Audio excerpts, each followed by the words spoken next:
Hi everyone, welcome back. So I am here with a little project today, nothing fancy. I have been working on some jumbo playing cards. And when I originally started doing these, I thought that they would be a way for me to just express myself throughout the seasons of the year because 52 cards, 52 weeks, right? Everybody knows. And when I'm done, I would have a year's seasonally designed playing cards for a deck to flip through. But these are the jumbo playing cards, so they're a little bit bigger, and I love them. I already have some pre-done backgrounds, which makes this easier, makes it a lot easier to do more than one card at a time when you don't have to do the whole background. So I've decided I've got two Halloween cards for October from last year that I did. I'm going to do two more cards, but this year I am going to use this book from Marimie's Small Art. This is the Spooky Personas from last Halloween. And I'm going to use this Autumn Stories, maybe the Moss Stories, but I don't think I actually used anything out of that one.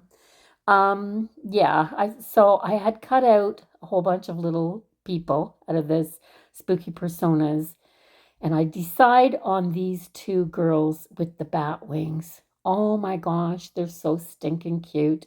They're both about the same size. They have the same presence, I guess, on the card, which is going to make them basically a set. So this one I had left a little of the background on and decided I wanted it cut off. So that's what I did. There's a little tiny bit of white between her arm and her wing here. I didn't want to try that with the scissors. So of course a sharp knife cuts it out of there. And I want to do more background. I've never done this before. I've never used the papers from the book the way I'm doing this time. I'm going to use these two bits of paper with lots of color on them, and I am going to use my gesso. I'm going to tear these papers up. So I'm going to do it the same way I would do a collage. I'm going to start with a pile of torn papers. I've got a little bit of blue on the background of that one paper and lots of these rusty orange brown tones, which go with that teal blue just so beautifully. This is going to be so easy. All I'm going to do is put a little bit of gesso on this card. Then I'm going to start placing little bits. I'm just going to put them down. I'm not looking for a picture in the background. I'm just looking for color in the background. And my thoughts are, once I get my focal image on here, I want to push this back a little bit. I wasn't sure at this point how I was going to do that, but I want to push this back just a little bit and make it look like it's further in the background. You'll see when I do it what I mean. So I just added a little bit of the colors, little bits, not a lot, but just little bits of the blue. These colors go together so well. And I'm not covering the whole card, guys. I already have a background on there. I want little bits of that book page and music book uh, page that are on there to show through. So I've got a little bit on both of them. I'm just trying to decide, do I want a little bit more or not? Trying to decide how much of that background I want to cover, how much I want to leave. I didn't leave very much, but I left just enough, I think. So at this point, my glue's wet. I'm not even waiting for it to dry. I'm just trimming so I know exactly where my edges are and what I've got to work with. This makes putting the placement of my focal image on top just a little bit easier. Take your brush and go around the outside edge after you trim too. Make sure your edges are really glued down well. And then I'm going to spread just a little bit more because this stuff dries really fast. It's warm in the apartment today. And I'm going to put my focal image down. So when you're putting them down, just make sure that there's a little bit of your medium underneath all your edges, and then brush over the top of all your edges as well, because although this is gesso, it just works like glue anyway. I want a very, very matte finish on these cards. These pictures just look better matte. The books are matte paper already, so I don't know why you would want your pictures to be glossy. So that's another bonus to using the gesso. It doesn't stick down as fast as glue. And I wanted to change the placement on this one, and it was really easy to just lift it up and move it over a bit. So just making sure I've got some on all my edges, and then these pieces are going to be down. I am going to let them dry for the next step. So look how these are dry. These dried while I went and made dinner. They had a good couple of hours and they look fabulous. They're nice and bright. The gesso dries clear. It's fabulous. So I've taken a little bit of chalk paint. It's just a cottage white chalk paint that I found on Amazon. I put a tiny little bit on a plate, added some water, watered it down really, really well. And I'm using this, it's almost translucent, the paint.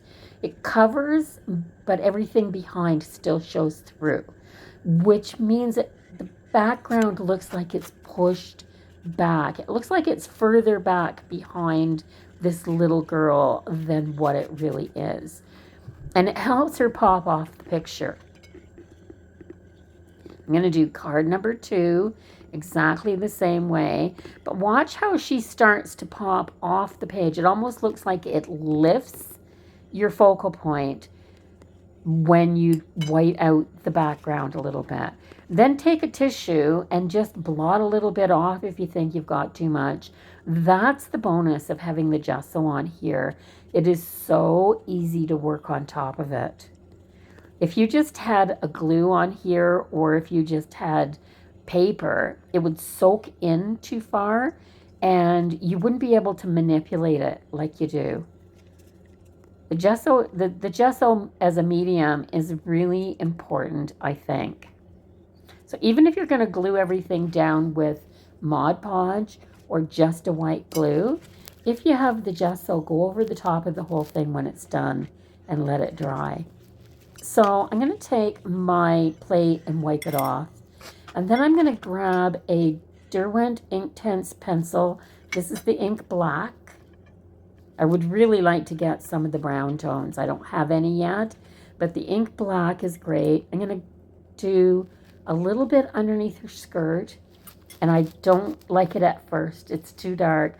But I just keep patting a little bit of the Inktense away, and then adding a little bit more water to it, and it lightens it down. It turns it into a shadow. So on this one, I'm just doing a little shadow down from her raised foot like I did on the other one, a little bit under the foot that is on the ground, and a tiny little bit in a very, very light shade, really watered down, behind her wings. So I need a sentiment on these cards.